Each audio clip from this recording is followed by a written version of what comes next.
அஸ்ஸலாமு அலைக்கும் ரஹ்மத்துல்லாஹி வபரகாத்துஹு. அல்ஹம்துலில்லாஹ். நம்ம எல்லோருமே ஒரு ஆண்டின் தொடக்கத்தில் இருக்கோம். இந்த 2026வது ஆண்டுல நம்மை பணக்காரனாக மாற்றக்கூடிய 3 வஜீஃபாக்களை தான் நம்ம பார்க்க போறோம். அல்ஹம்துலில்லாஹ். இந்த ஒரு அமல நாளை புதிய ஆண்டின் தொடக்கமான நாளை ஃபஜ்ர்ல இருந்து நீங்க தொடங்கி கொள்ளுங்க. உங்களோட கடன் பிரச்சனையை அல்லாஹ் பார்த்துக்குவான். உங்களோட பண பிரச்சனையை அல்லாஹ் பார்த்துக்குவான். உங்களோட வருமானத்துல அல்லாஹ் பரக்கத் செய்வான். உங்களோட குடும்பத்திலையும் அல்லாஹ் பரக்கத் செய்வான். உங்களோட பர்ஸ் எப்பவுமே நிறைந்தே காணப்படும். உங்களோட வியாபாரம் எல்லாம் செழிப்படையும். சுருக்கமா சொல்லணும் அப்படின்னா, இந்த வருஷத்துல இந்த 3 அமலை மட்டும் நீங்க தொடர்ந்து செஞ்சீங்க அப்படின்னா நீங்க ஒரு பணக்காரரா மாற முடியும். இன்ஷா அல்லாஹ். எழுதி வச்சுக்கோங்க. இதை நாளையிலிருந்து தொடங்குங்க.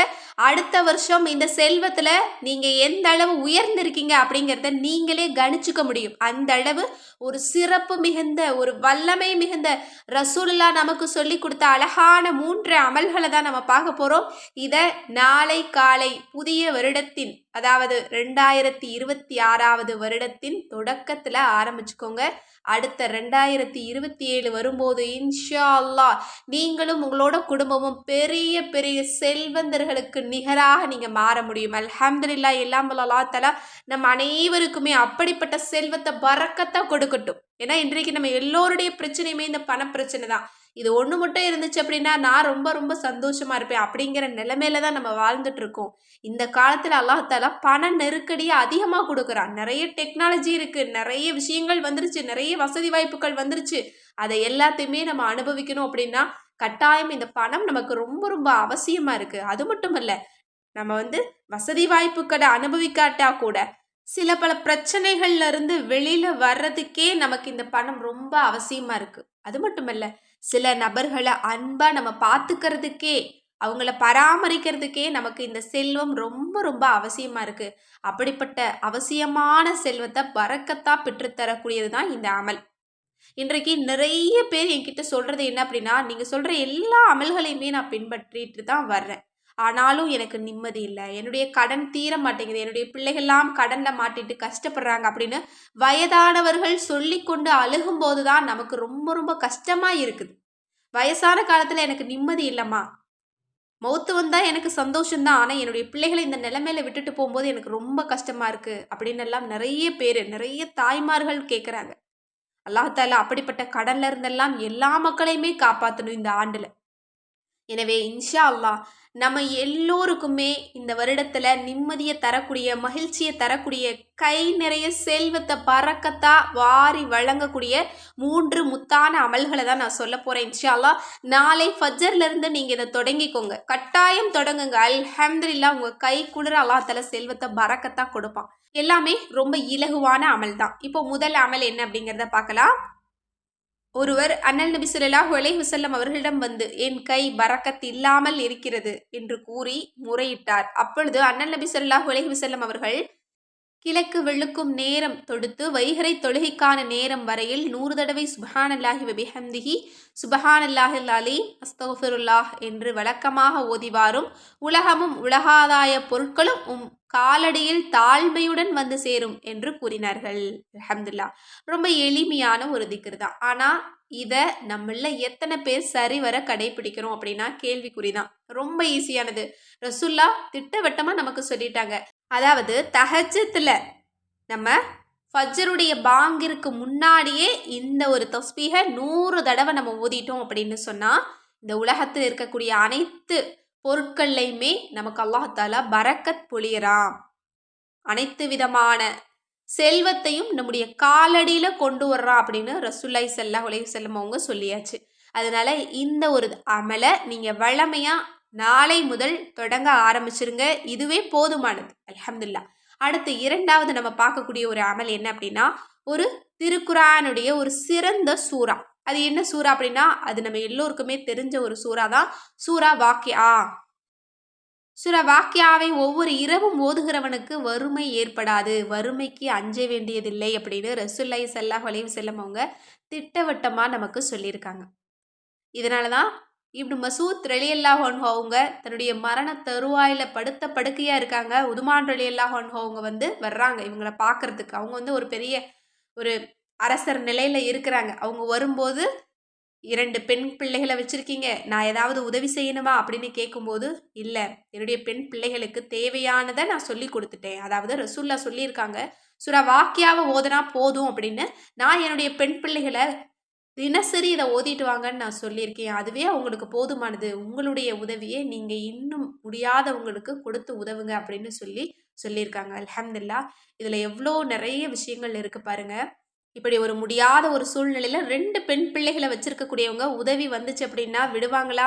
ஆனா, இப்னு மசூத் ரலியல்லாஹு அன்ஹு அவங்க ரொம்ப பெருந்தன்மையா சொல்லியிருக்காங்க. அது மட்டும் இல்ல, அவங்க ரொம்ப உறுதியா இந்த சூறாவின் மீது நம்பிக்கை வச்சிருக்காங்க. ரசூலுல்லாஹ் சொன்னது ஒருபோதும் பொய்யாகாது. கட்டாயம் என்னுடைய பெண் பிள்ளைகளுக்கு வறுமை வராது. இதுவே அவங்களோட வாழ்க்கைக்கு போதும், பரக்கத்துக்கு போதும்னு நெனச்சிருக்காங்க. பாத்தீங்களா? நம்ம எல்லோருக்குமே இந்த நம்பிக்கை இருந்துச்சு அப்படின்னா, சூரா வாக்கியாவ ஒவ்வொரு இரவும் நம்ம ஓதுவோம். அப்படி நம்ம ஓதும்போது, கட்டாயம் ஒருபோதும் பணத்துக்கு தட்டுப்பாடு இருக்கவே இருக்காது. அல்லாஹ் தாலாட்ட கை ஏந்தினால் நமக்கு ரிஸ்க் கிடைக்கும். ஒரு இடத்துல உட்காருங்க. நீங்க எங்கேயும் பணத்த தேடி அலையவே வேண்டாம். நீங்க இருந்து ஒரு இடத்துல இந்த சூறாவ மக்ரிபுக்கு நீங்க வளமையா நீங்க ஓதிட்டு வாங்க. கையேந்தி கேளுங்க. அல்லாஹ் உங்களுக்கு தேவையான ரிஸ்க்க உங்க வீடு தேடி கொண்டு வந்து தருவான். ஏன்னா ஏன்னா நம்முடைய கண்ணுக்கு தெரியாத படைப்பினங்களுக்கெல்லாம் அல்லாஹத்தாலா உணவு கொடுக்கும்போது நமக்கு தரமாட்டானா? நம்ம அல்லாஹ்விடத்துல கேட்கும்போது தரமாட்டானா? அதுவும் அல்லாஹ்வினுடைய குர்ஆன்ல இருந்து ஒரு சூறாவ ஓதி நம்ம கேட்கும்போது கட்டாயம் அல்லாஹ் தஆலா நமக்கு தருவான். எனவே செல்வத்தின் சூறா அப்படின்னு அழைக்கக்கூடிய இந்த சூறா வாக்கியாவ வளமையா நீங்க மக்ரிபுக்கு ஓதுங்க. இத தொடங்குனீங்க அப்படின்னா பணத்துக்கு உங்களுக்கு பிரச்சனையே இருக்காது. அடுத்து 3வது இதுதான் ரொம்ப ரொம்ப முக்கியம். இத கவனிங்க. இதுல ஒரு சிறந்த ஒரு சம்பவத்தையும் நான் உங்களுக்கு சொல்றேன். அதாவது நமக்கு ஒரு விஷயம் அல்லாஹ் கொடுத்துட்டான் அப்படின்னா அதுக்கு நம்ம நன்றியோட அல்ஹம்துலில்லாஹ் சொன்னோம் அப்படின்னா, நமக்கு முன்னாடி கொடுத்தத விட அல்லாஹ் சிறப்பான ஒன்றையும் சேர்த்து நமக்கு கொடுக்கிறான். இது எப்பேர்ப்பட்ட ஒரு விஷயம் பாருங்க. அதனால நமக்கும் ஒரு விஷயத்த அல்லாஹ் கொடுக்குறான் அப்படின்னா, அது ஆரோக்கியமா இருக்கலாம், ஒரு சில மனிதர்களுடைய அன்பா இருக்கலாம், ஒரு சில உறவுகளா இருக்கலாம், ஒரு இருக்க இடமா இருக்கலாம், ஒரு நமக்கு பிடிச்ச ஒரு பொருளா இருக்கலாம், நமக்கு பிடிச்ச ஒரு உணவா இருக்கலாம். அல்ஹம்துலில்லாஹ் நமக்கு அல்லாஹ் எதை கொடுத்தாலும் அதற்கு நம்ம அல்ஹம்துலில்லாஹ்னு நன்றியோட சொன்னோம் அப்படின்னா, நமக்கு இன்னும் இன்னும் அல்லாஹ் அதிகப்படுத்திக்கிட்டே இருக்கான். அல்லாஹ்வே தன்னுடைய திருக்குரான்ல சொல்லியிருக்கான் பாருங்க. நீங்கள் நன்றி செலுத்தினால் நான் உங்களுக்கு மேலும் கொடுப்பேன். ரசூலுல்லாஹ்வும் சொல்லியாச்சு. அல்லாஹ்வும் சத்தியமிட்டாச்சு. இவங்க 2 பேரும் சொன்னதுக்கு பிறகு நமக்கு மாற்று கருத்து தேவையே இல்ல. அதனால உங்களுக்கு செல்வம் வேணுமா? அதிகமா அல்ஹம்துலில்லாஹ் சொல்லிக்கிட்டே இருங்க. இதை பற்றி ஒரு அழகான சம்பவத்த நான் படிச்சேன். அத நான் உங்களுக்கு ஷேர் பண்றேன் பாருங்க. பனு இஸ்ரவேல் காலத்துல ஒரு மனிதர் இருக்கிறாரு. அவர்கிட்ட இல்லாத செல்வமே கிடையாது. எல்லா செல்வத்தையும் அல்லாஹ் அவங்களுக்கு நிறைவா கொடுத்திருக்கிறான். பணம், தங்கம், வைரம் அவங்க கிட்ட இல்லாததே கிடையாது. எல்லாத்தையும் கொடுத்திருக்கிறான். கண்ணியம், மரியாதை, அந்தஸ்துன்னு எல்லாத்துலயும் உயர்ந்த ஒரு மனிதரா இருக்கிறாரு. ஒரு தடவ மூசா அலைஹிஸ்ஸலாம் அவங்கள பார்த்து அந்த மனிதர் சொல்றாரு, "மூசாவே, எனக்கு அல்லாஹ் நிறைய செல்வத்த குடுத்துக்கிட்டே இருக்கிறான். எனக்கு இது எல்லாமே ரொம்ப திகட்டி போகுது.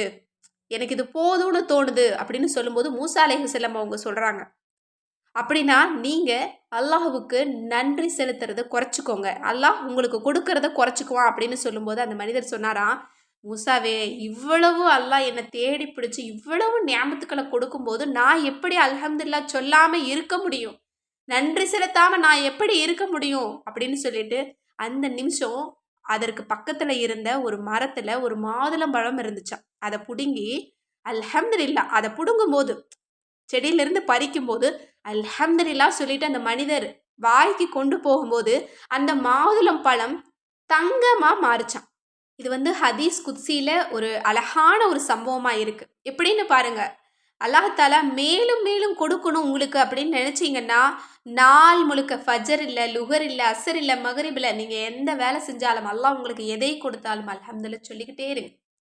அல்லாஹ் தஆலா உங்களுக்கு பரக்கத்தையும், சந்தோஷத்தையும் அதிகப்படுத்திக்கிட்டே இருப்பான். செல்வத்த கொடுக்குறானா, ரூ. 1 கொடுக்குறானா, ரூ. 100 கொடுக்குறானா, அல்ஹம்துலில்லாஹ் சொல்லுங்க. அது 1000ஆ மாறும். நீங்க அத கண்கூடா உணர முடியும். எனவே இன்ஷா அல்லாஹ் இந்த வருஷத்துல எனக்கு பணத்தட்டுப்பாடு இருக்கக்கூடாது. நான் யாருக்கிட்டயும் போய் நிற்கக்கூடாது. அல்லாஹ் எனக்கு நேரடியாக கொடுத்துக்கிட்டே இருக்கணும். இந்த வருடத்தின் கடைசியில் நான் ஒரு பெரிய செல்வந்தராக இருக்கணும். எங்களுடைய தொழிலை எல்லாம் அல்லாஹ் பரக்கத்தை கொடுத்துக்கிட்டே இருக்கணும் அப்படின்னு நினச்சிங்கன்னா இந்த 3 அமல்களை நீங்கள் தொடர்ந்து செஞ்சுட்டு வாங்க. எல்லாம் வல்ல அல்லாஹ் தஆலா நம்ம அனைவருக்குமே அனைத்து விதமான செல்வத்தையும் இந்த ஆண்டில் பரக்கத்தாக கொடுக்கட்டும். ஆமீன் என்று கூறி இந்த பதிவை நிறைவு செய்கிறேன். கட்டாயம் இந்த பதிவை பார்த்துட்டு முடிஞ்ச அளவுக்கு மற்றவங்களுக்கு ஷேர் பண்ணுங்கள். மேலும் நம்ம சேனலை இது வரைக்கும் சப்ஸ்கிரைப் பண்ணாமல் பார்த்துட்டு இருந்தீங்கன்னா இப்போவே சப்ஸ்கிரைப் பண்ணி லைக் பண்ணிக்கோங்க. அது மட்டுமல்ல, எப்போவுமே ஒரு சிறந்த நாளாக இருக்கட்டும், ஒரு புதிய வருடமாக இருக்கட்டும், நம்ம என்ன நினைப்போம் அப்படின்னா ஒரு நல்ல விஷயத்தோடு தொடங்கணும் அப்படின்னு நம்ம நினைப்போம் இல்லையா? கண்டிப்பாக அமல்களோடு தொடங்குங்க. அதற்கு பொருத்தமானது தான் நம்முடைய கேட்பது கிடைக்கும் வஜீஃபாக்கள் கிதாப். இந்த கிதாப் மட்டும் உங்கள் வீடுகளில் இருந்துச்சு, அதை தினசரி நீங்கள் அன்றாடம் வளமையாக ஓதிட்டு வந்தீங்க அப்படின்னாலே அனைத்து நியாமத்தையும் அனைத்து பரக்கத்தையும் நீங்கள் அல்லாஹ்விடமிருந்து பெற்றுக்கொள்ள முடியும். அது மட்டுமல்ல, இந்த வருஷம் எனக்கு ரொம்ப சிறப்பான ஒரு வருஷமாக இருக்கும், நான் ஒரு சிறந்த அமல் செய்யணும் அப்படின்னு நினச்சிங்கன்னா கண்டிப்பாக குரான் ஓதுறதுல தான் இருக்குது. அப்போ அந்த குரானை எங்களுக்கு அரபியில் ஓத தெரியாது, தமிழில் இருந்தால் நல்லா இருக்கும். இந்த வருஷமாவது நாங்கள் ரமலானில் முழு குரானையும் ஓத ஆசைப்படுறோம், எங்களுக்கு தமிழில் கிடைச்சா நல்லாயிருக்கும் அப்படின்னு நினச்சிங்கன்னா கவலையே வேணாம். தமிழ் குரான் ரெடியாக இருக்குது. ஸ்க்ரீனில் தெரியிற நம்பருக்கு இப்போவே வாட்ஸ்அப் மூலம் புக் பண்ணிக்கோங்க. இந்த வருஷத்தை நம்முடைய வஜீஃபா கிதாப் தமிழ் குரானில் நீங்கள் ஆரம்பிங்க. கண்டிப்பாக அல்லாஹ் தஆலா வரக்கூடிய வருடத்தில் எல்லாத்தையுமே அல்லாஹ் உங்களுக்கு நிறைவாக கொடுப்பான். ஆமீன் என்று கூறி இந்த பதிவை நிறைவு செய்கிறேன். அஸ்ஸலாமு அலைக்கும் வரஹ்மத்துல்லாஹி வபரகாத்துஹு.